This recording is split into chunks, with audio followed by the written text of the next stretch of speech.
Well, when it comes to tariffs, studies show that those who can least afford to spend more generally feel those tariffs the most. The Peterson Institute looked at the potential effects of tariffs on China, Mexico, and Canada. It estimates the bottom fifth of earners would lose nearly 3% of their income. And as you see there, that is nearly twice as much as the top fifth. The top 1%, they'd hardly feel a thing. That's because households with less income tend to spend more of their money on essential items. Ernie Tedeschi is the director of economics at the Yale Budget Lab and was also an economist in the Biden White House and joins us now. Good to see you. Good to have you. As we look at where things stand, this, as Mark laid out, interesting some of the focus of the tariffs that we're seeing when it comes to China. Do these moves change or achieve anything at this point for President Trump? I think that, as he said, these are largely symbolic retaliatory tariffs from China.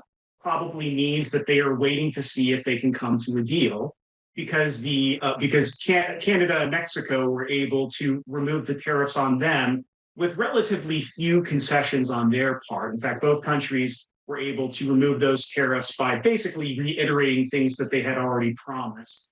I think that the details will be if China and the United States don't come to a deal, and if China has to come back with retaliatory tariffs that hit even harder than these that they've already announced. Mm-hmm. When we're looking at, as you note, much of what was announced by Mexico and Canada was really already out there. The Wall Street Journal noting Trump blinks and went on to write that this is not some genius power play, as Trump media chorus is boasting. So what is the impact then on Donald Trump's bargaining power, on the United States bargaining power, when we see how this is playing out, specifically when we look at Mexico and Canada? Yes, it's a pause, but just given the concessions here, what does it do to the bargaining power? It's unclear. I mean, I think so far it makes it seem like countries don't have to concede much, which is both good and bad. It means that we can avoid a lot of trade uncertainty and market disruption if it means that we can get out of these trade wars without, substantial concessions on the part of other countries. But it also means that we're not getting much in return for the market disruption that there is. It's really not clear what President Trump has achieved with these negotiations so far. The China tariffs that went into effect today are going to cost Americans, the average American household, $225 a year. That's not nearly as big as the tariffs would have been if the ones on Canada and Mexico had also gone into effect. But that's still substantial. And as you said at the beginning of the segment, tariffs pinch families at the bottom and the middle class more than they pinch families at the top. So they're not, tariffs are not an equal tax. I do also want to get your take on not just on tariffs, but what we're looking at and what we're hearing from the president in terms of his plan, or I should say Elon Musk's plan in many cases, to really dismantle the federal government, a number of agencies.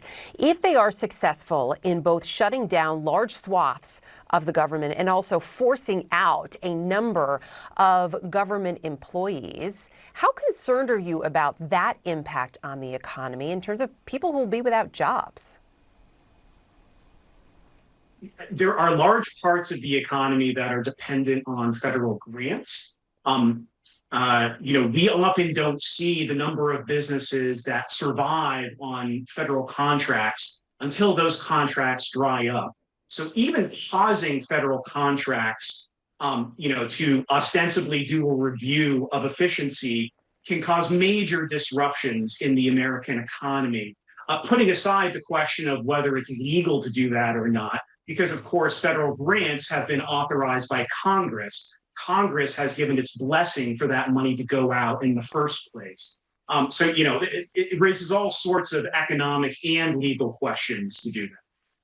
Yeah, it certainly does. A number of threads we will be following in the coming days, weeks, months. Really appreciate your insight. Thanks, Ernie. Thanks for having me, Erica.